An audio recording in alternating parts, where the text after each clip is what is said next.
આમ નકરો માફો પાડવો કે કાનમાં ઓલા એડબડ નાખ્યા હોય, વેત એકનું ટૂંકું કપડું ઓલું શું કહેવાય, કેમ બંધ કરી દીધું? તકલીફ થાય છે, ચાલુ રાખ, હાલ 500 કાપી લેવો. એક જોયા જેવું હવે ઉપર ઉગે જ છે, એક જોયા જેવું તમે માર્ક કરો. અત્યારે કોલેજન મારા મિત્રો હોય ને, મારા ભાઈઓ, એને કહું, બે હાથ જોડીને પ્રાર્થના કરું કે આપણે સારા સારા કપડાં પહેરીને આમ શું કે અમારો બાપ અમીર છે એવું દેખાડવાની બહુ મહેનત ન કરતા હો. હું કામ ન કરતા એનું રીઝન આપું, કેમ કે આપણો બાપ સવારે શિરામણ કરીને વાડીએ વીયો જાય ને, ભર ઉનાળે ઢેફા ભાંગવા, તો એ ભર ઉનાળે ખાતરમાં સાહમાં ખાતર નાખતો હોય, એટલે ઘેરે કહેતો જાય, શું કહેતો જાય કે છોકરાઓ આવે ને તો વાડીએ ચા દેવા મોકલજો. આમાં ઘણા ચા દેવા ગયા છે ને તમે ગયા છો કે વાડીએ ચા દેવા મોકલજો. ને ચા પાછી એવી હોય, મોનોકોટોનું પતરાનું ડબલું, અંદર દેતવા, ઉપર કળશો, અંદર ચા, માથે પિત્તળની ઢાંકણી. હો, એક હાથમાં સાનું ડબલું, પણ સામે પાછો નિયમ આપ્યો, હું સા દેવા નહીં દઉં. બાબી શરી ગજવામાં આઠા ના આપે, સામાર દીકરો ભાગ લે જા ગામમાં, સામાર વાલો, સામાર કાળજાન કટકો, મારા આંખનું રતન, મારું પીળું પિતાંબર, મારો માથાનો મુગટ, મારો બાપૈયો ફૂલનો ગસરો, જા આમ ફૂલાઈને આવો ટબ્બા જેવો કરી દેવો. અને એ પછી ગામમાંથી ભાગ લેવા જાય તો એક હાથમાં સાનું ડબલું અને આઠાનો ભાગ લાવતા કાલા ખટા શેકરિંગ વાળી ગુલ્ફી. મૂળ શું હોવાની હલાવ હો, હાયલા જાય સુતા જાય, હાયલા જાય સુતા જાય, જ્યાં શેઠો સડીને ત્યાં રામાપીરના ભાલા જેવી તમને કોઈ ગુલ્ફી કરી દેતા. બટકું ન ભરતા, હું કામ? બટકું ભરી થઈ રહેલા, ભાગમાં બીજું કંઈ હતું નહીં. તમે સમજો આખી વાત. દાદાને સા દઈ ને તો દાદાને પૂછ્યું કે દાદા કેટલી કાદી ખાતર નાખ્યું? બાની રકાબી એવી હો, પછી ઊંડી રકાબી, આ ઊંડી રકાબી 8-9 હબડકાની સા આવે.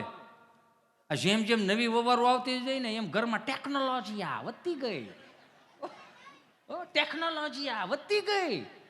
આપણી બાની રકાબી હતી 8-9 હબડકાની, નવી વવારું આવી ને શીશરી રકાબી આવી, બસ કરો ભરાઈ ગઈ હોય. આપણે એમ થાય કે આખી ભરાઈ ગઈ, મૂળ 2 હબડકા ન હોય, એમાં તળિયું આવી જાય. હવે તો નવું સંશોધન થયું, પેપર કપ કરીને અહીંયા નાકે અડે ને એટલે સમજી લો ને બધાને તળિયા આવી ગયા. નકરું ટૂંકું ટૂંકું કરવાની જ વાત. મને તો ઉપાધિ થાય, 5 વર્ષ બીજા જાય ને કોકની ઘેર ચા પીવા જાવ ને એટલે પરાણે કે ચા તો પીવી જ જોશે. એટલે આવા તમને કોઈ નાનકડા એવા બોટલના ઢાંકણામાં ચા આપશે ને આપણને કે પીવી જ પડશે, સુગર નથી. આપણને એમ થાય કે ઘેર ચા પીવા આવ્યા છે, પોઈયો પીવા આવ્યા, હે નહીં હું નકરું ટૂંકું ટૂંકું બીજી વાત નહીં, નકરું ટૂંકું ટૂંકું કરે જવું.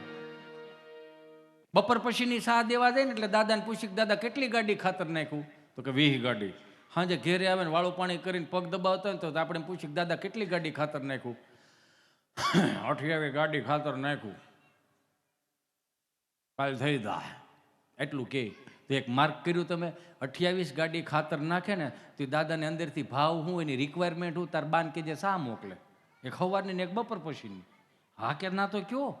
એ 2 રિક્વાયરમેન્ટ એટલે કે 2 ટકની સામાં દાદો 28-30 ગાડી ખાતર નાખી દે તો આજની પેઢીને 2 હાથ જોડીને પગે લાગીને કહું કે નથી તમારે ક્યાંય ખાતર ઠલવવા જવું, કાંઈ નથી કરવું. દાદાને 35 ગાડી ખાતર નાખવું હોય તો એ બાને ન કહી શકે, છોકરાઓને કહેજે આ વખતે ચા ન લાવે તો ફ્રીજના ઉપલા ખાનામાં 2 રેડ બુલ પડાવી મોકલે. એનર્જીની જરૂર છે ને, એનર્જી જોઈએ. તમે સમજો તો મારા કોલેજિયન મિત્રોને પગે લાગીને કહું, મારા બાપ, મારા ભગવાન, મારા માલિક, મને સબસ્ક્રાઈબર ન કરો તો કંઈ નહીં, કોમેન્ટમાં મને ખબર છે કે આવડી આપો જ છો, પણ કાંઈ વાંધો નહીં.